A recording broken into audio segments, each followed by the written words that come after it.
Quand on pense à un grand leader, les mots qui viennent à l'esprit, c'est souvent performance, résultat.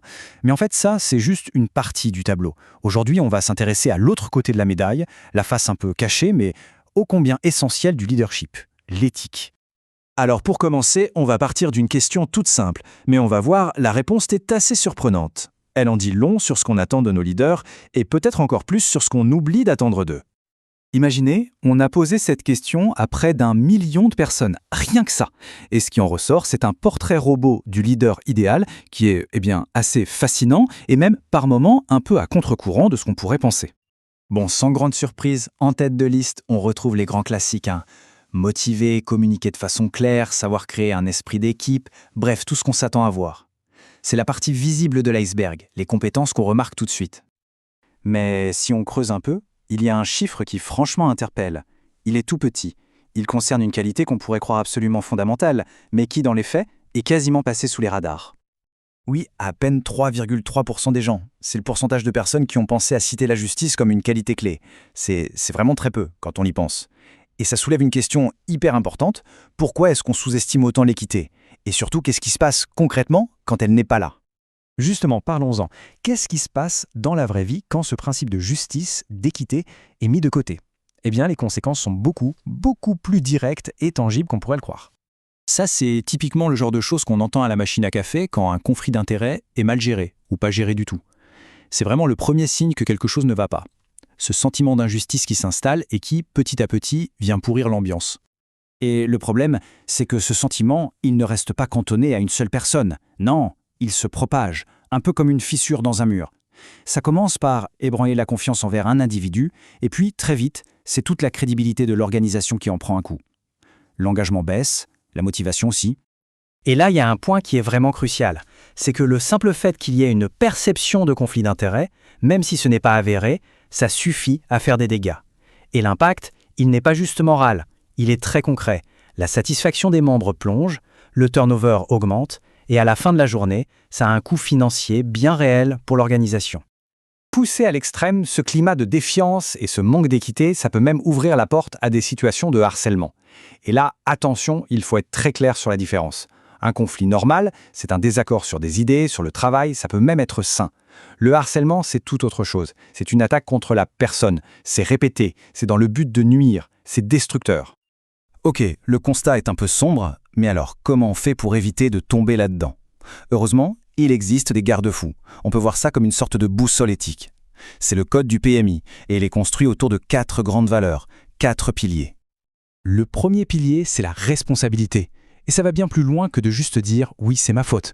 C'est vraiment le fait d'assumer pleinement ses choix, ses actions et même ses inactions, avec toutes les conséquences qui en découlent. C'est la base, le socle sur lequel se construit la confiance.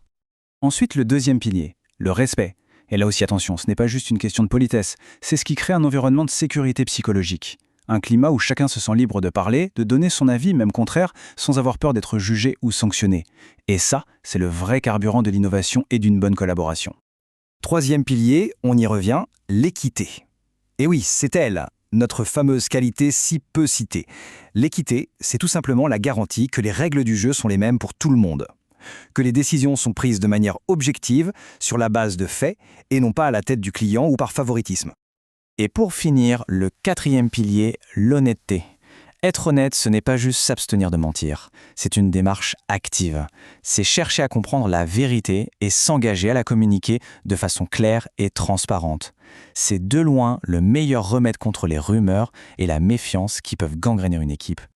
Bon, voilà pour les 4 piliers. Sur le papier, ça a l'air assez simple. Mais la vraie question, c'est comment on passe de ces grands principes à la réalité du terrain, au quotidien. Comment s'assurer qu'on ne fait pas que les connaître, mais qu'on les applique pour de vrai? Eh bien, tout commence par une sorte de check-up éthique personnel. On peut le voir un peu comme le fait de vérifier ses angles morts en voiture.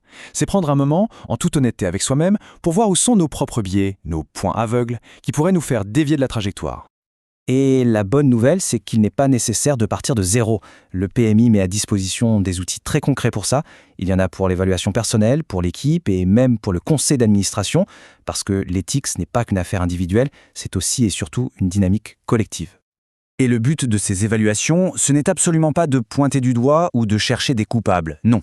L'idée, c'est de construire, d'utiliser ces outils comme point de départ pour ouvrir le dialogue, avoir des conversations franches et constructives, et de là, de bâtir un plan d'action pour progresser tous ensemble. D'accord. Mais parfois, on se retrouve vraiment face à un mur, coincé dans un dilemme éthique bien tordu où chaque solution possible semble avoir son lot d'inconvénients. Dans ces moments de flou, heureusement, il y a aussi une méthode pour s'en sortir. Il s'agit du cadre de prise de décision éthique. C'est un processus en 5 étapes, une sorte de guide pas à pas. L'intérêt, c'est que ça évite de prendre une décision à chaud, sous le coup de l'émotion ou de l'instinct. Ça force à se poser, à être rigoureux. D'abord, on rassemble les faits, ensuite on regarde les options, on les analyse et seulement après, on décide. Et ce qui est puissant avec cette approche structurée, c'est qu'elle permet de passer du brouillard de l'incertitude à une décision claire, réfléchie et qu'on peut défendre. On a l'assurance que le choix qui est fait n'est pas seulement le plus logique, mais qu'il est aussi en phase avec ces fameux 4 piliers éthiques. Et voilà comment on boucle la boucle. On en revient à notre chiffre du début, ce fameux et surprenant 3,3%. Maintenant, on comprend peut-être un peu mieux pourquoi la justice, même si elle ne fait pas autant de bruit que la motivation ou la communication, est en fait un pilier silencieux peut-être, mais absolument fondamental. Au final, quand on met tout ça bout à bout, l'impact de l'éthique sur la confiance, sur l'ambiance, sur la réussite même d'un projet, une question de fond se pose. Pour définir un bon leadership, est-ce que seuls les résultats comptent ? Ou est-ce que la manière dont on atteint ces résultats n'est pas tout aussi, voire plus, importante ? Autrement dit, le leadership efficace, est-ce que c'est juste une affaire de performance ?